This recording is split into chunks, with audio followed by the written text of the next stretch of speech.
Chez Madiambal Diagne, donc aujourd'hui vous êtes à Saint-Louis, vous êtes le PCA du groupe Yaoundé.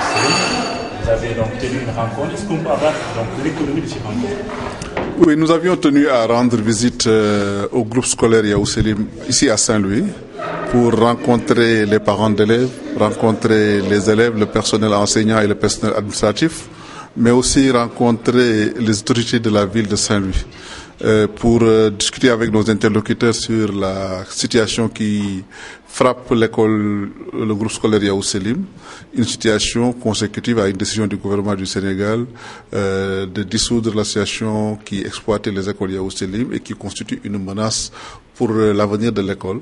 Nous avions donc souhaité avoir cet échange-là, qui a été un échange riche et assez pathétique par moment, parce que les parents ont manifesté toute leur confiance en l'école, tout l'intérêt qu'ils ont en l'école, mais aussi qui ont magnifié le modèle éducatif de l'école et qui ont considéré qu'un fleuron de l'école sénégalaise, cette école d'excellence, ne mérite pas le sort auquel il semble être destiné. Et donc ça a été un moment de réconfort pour nous.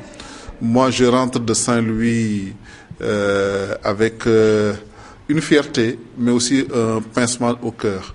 Une fierté parce que nous avons mis en place un groupe scolaire qui aujourd'hui fait partie des meilleurs établissements scolaires de Saint-Louis. Du point de vue de son organisation, du point de vue de la fonctionnalité des locaux, du point de vue aussi de la qualité des matériels didactiques qui a été installé ici, mais aussi du point de vue de l'engagement du personnel.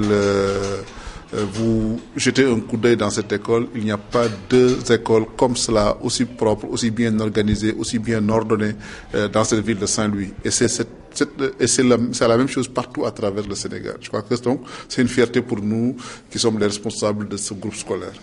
Un pincement au cœur aussi en nous disant voilà un peu un fleuron, voilà un patrimoine, voilà quelque chose de grandiose et d'extraordinaire qui a été réussi et qui risque de disparaître comme ça. Je ne dis pas qu'un pincement de cœur, mais on peut rentrer ici, d'ici vraiment le cœur fendu. C'est pour ça que nous avons pensé que la sagesse finira par prévaloir pour qu'on revienne à la situation normale, c'est-à-dire qu'on puisse continuer à exploiter ces écoles-là avec la sérénité, la tranquillité et les raisons qui ont fait ce succès de cette école-là. Et d'ici là, qu'est-ce que vous comptez faire justement pour qu'à l'ouverture des classes, l'école ne soit pas fermée? Bon, de toute façon, nous sommes assez rassurés par rapport à l'avenir parce que nous sommes heureux d'enregistrer de nouvelles inscriptions de parents d'élèves qui renouvellent ou réitèrent leur confiance en l'école. De nouveaux parents viennent s'inscrire leurs enfants ici. C'est vraiment un gage de satisfaction, mais aussi un motif d'encouragement. Nous pensons que cette situation qui est difficile sera rapidement dépassée.